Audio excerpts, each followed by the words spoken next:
नमस्कार, राधे राधे। आज मैं आपको कक्षा 12 हिंदी के काव्यखंड का द्वितीय पाठ केकई का अनुताप, जिसके रचयिता राष्ट्रकवि मैथिली शरण गुप्त जी हैं। तो आइए देखिए। तदंतर बैठी सभा उटज के आगे, नीले वितान के तले दीप बहु जागे। ये पंक्तियाँ साकेत महाकाव्य के 8वें सर्ग से ली गई हैं। इन पंक्तियों में भ्रातृ प्रेम से ओतप्रोत भरत श्री राम से भेंट करने के लिए उनके पंचवटी स्थित आश्रम में पहुँचे।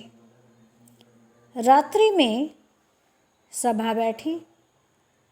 उसी सभा का प्रस्तुत पद्य पंक्तियों में मनोहारी वर्णन किया गया है। उसके बाद श्री राम की पर्णकुटी के सामने सभा बैठ गई। आकाश रूपी नीले चंदोवे के नीचे बड़ी संख्या में, चंदोवा मतलब चांद निकल रहा था, चांदनी जो है छिटक रही थी। बड़ी संख्या में तारों रूपी दीपक जल उठे। वितान कहते हैं आकाश को, उटज झोपड़ी। आगे देखिए। टकटकी लगाए नयन सुरों के थेवे, परिणाम उत्सुक उन भयातुरों के थेवे। सभी देवता गण भी आसमान में आविराजे और वे एकटक दृष्टि से सभा को देखने लगे। वे ये देख रहे थे कि रामचंद्र जी का निर्णय क्या होगा, वे वापस अयोध्या लौटेंगे या नहीं। आगे देखिए।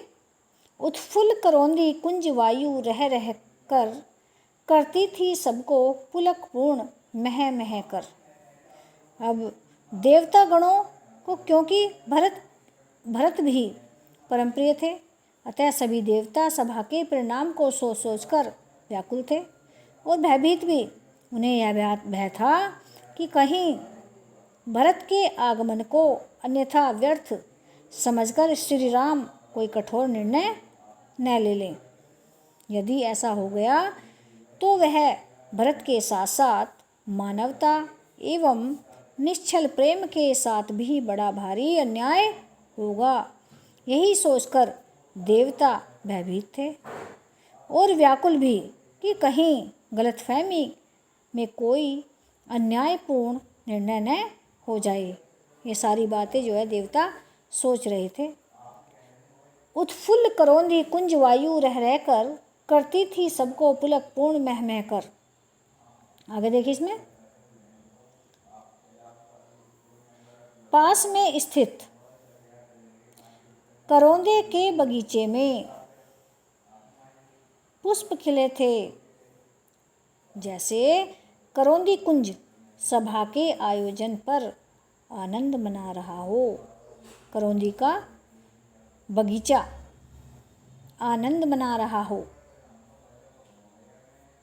उस करौंदी कुंज से आती शीतल मंद सुगंधित वायु वहाँ उपस्थित सभी लोगों को पुलकित कर रही थी।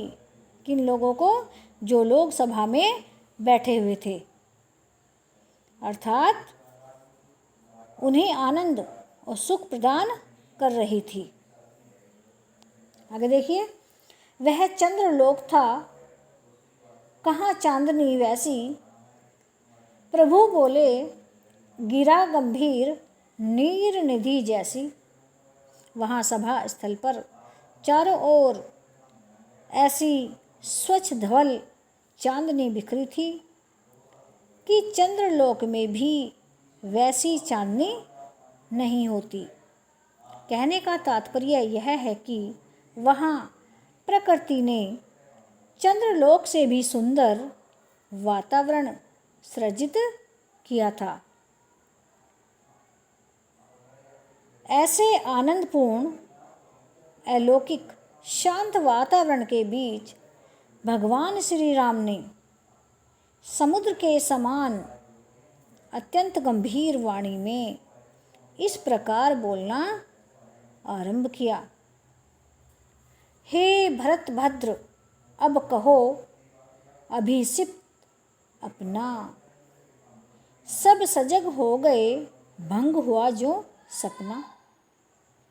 आगे देखिए, भ्रातृ प्रेम से ओतप्रोत भरत श्री राम से भेंट करने के लिए उनके पंचवटी स्थित आश्रम में पहुँचे और वहाँ पर सभा बैठी हुई थी और श्री राम ने भरत से उनकी इच्छा पूछी। इस पर भरत अत्यधिक व्याकुल हो उठे। तो इन पंक्तियों में राम और भरत के मनोभावों का वर्णन किया गया है। वे कहते हैं, श्री राम जी कहते हैं कि हे शिष्ट अनुशासित, हे शिष्ट स्वभाव वाले भरत, अपनी मनोकामना बताओ। राम के इस प्रश्न को सुनकर वहाँ उपस्थित समस्त समुदाय सजग हो गया, सचेत हो गया, जैसे वे सब स्वप्न देखते देखते जाग उठे हों। आगे देखिए, हे आर्य, रहा क्या भरत अभिषिक्त अब भी मिल गया अकंटक राज्य उसे जब तब भी। श्री राम के प्रश्न को सुनकर भरत ने दुखपूर्ण हृदय से कहा कि हे श्रेष्ठ राम, मेरी कोई भी मनोकामना शेष नहीं रही। मुझे तो बाधा रहित राज्य प्राप्त हो गया है। हे भाई, मुझे राज्य मिल गया और आपको वृक्ष के नीचे कुटिया बनाकर अरण्य बसेरा मिल गया। इसमें है, पाया तुमने तरुतले, वृक्ष के नीचे, अरण्य बसेरा, जंगल में बसेरा रह गया। अभिषिक्त शेष तदबी क्या मेरा।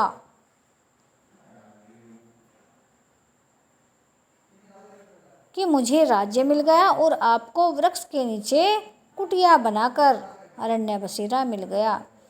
अब आप ही बताइए कि मेरी कौन सी मनोकामना शेष रह गई है। ये सारी बातें कौन कह रहे हैं? भरत। तनु तड़प तड़प कर तप्त, तात ने त्यागा तनु शरीर, तड़प तड़प कर तात पिता त्यागा छोड़ दिए। क्या रहा अभिषिक्त और तथापि अभागा। भरत कह रहे हैं, भरत भावुक होकर कहते हैं कि पिता ने तड़प तड़प कर अपना शरीर त्याग दिया। क्या फिर भी मेरी कोई अभागी मनोकामना शेष रह गई है? आगे देखिए, हाँ इसी अयस के हेतु जनन था मेरा, निज जननी ही के हाथ हनन था मेरा।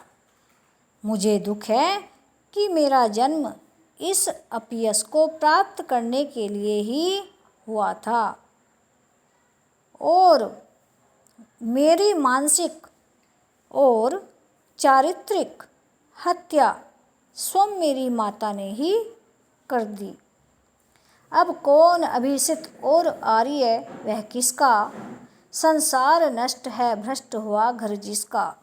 हे भाई, जिस व्यक्ति का घर और संसार सभी कुछ नष्ट हो गया, तब उसकी कौन सी इच्छा शेष रह सकती है। आगे देखिए, मुझसे मैंने ही आज स्वयं मुँह फेरा। हे आर्य बता दो तुम ही अभिषिक्त मेरा। भरत ने पुनः कहा कि हे भाई, मुझे अपने जीवन से अत्यधिक ग्लानि हो रही है, नफरत हो रही है। अब तो मुझे अपने आप से ही विरक्ति हो गई है, और जिसे स्वयं ही विरक्ति हो जाए उसकी इच्छा और क्या हो सकती है। आगे देखिए। प्रभु ने भाई को पकड़ हृदय पर खींचा, रोदन जल से सविनोद उन्हें फिर सींचा। भरत के